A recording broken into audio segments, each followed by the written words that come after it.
বাইরে তুফান, মনের ভিতরে তুফান, পেলাম না টিকিট, তুফান।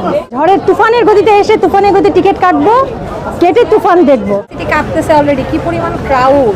আপনি ডানে বামে তাকায় দেখেন, তুফানের জন্য শুধু মানুষ। আমাকে এখন যাইতে দেন, আমি ভূমিকম্প হওয়ার আগে মুভিটা দেখে আসি। একটা ডায়লগ যে কিরে তুই এখনো মরস নাই, সাকিব খানের ডায়লগটা আমার ওইটা অনেক খুব ভালো লাগে। আমার স্বপ্নের নায়ক সাকিব খান। সাকিব খান হচ্ছে আমাদের বাংলাদেশের একজন মেগা সুপারস্টার।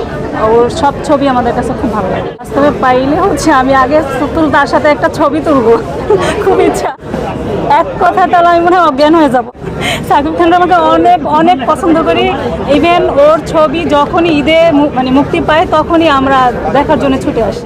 উড়াধুরা গান যখনই ছাড়ে আমাদের মনের মধ্যেই উড়াধুরা চলে আসে, তখনই আমরাই ডান্স করে ফেলি। আর ওই উড়াধুরা গানে অলরেডি আমরা টিকটক করে ফেলছি একটা। আমি অনেক এক্সাইটেড, অনেক ভালো লাগছে। আমি অনেক বড় একজন ভক্ত। আমি চাই যে যদি কোনো সময় ওনার সাথে দেখা হয় তাহলে ওনার সাথে অবশ্যই মানে মুভি করার অনেক ইচ্ছা আছে। যদি আমি ছোট মানুষ, যেহেতু উনি অনেক বুড়া, তার জন্য আর কি বলবো। কি আছে আমি জানি, ওনার ব্যাপারে সবই জানি, ছোটবেলা থেকে দেখতেছি। যদি বুবলি অপবিশ্বাসের বদলে আমার নিত তাও হয়তো, কারণ ওদের থেকে আমি বেশি ভালো অ্যাক্টিং জানি।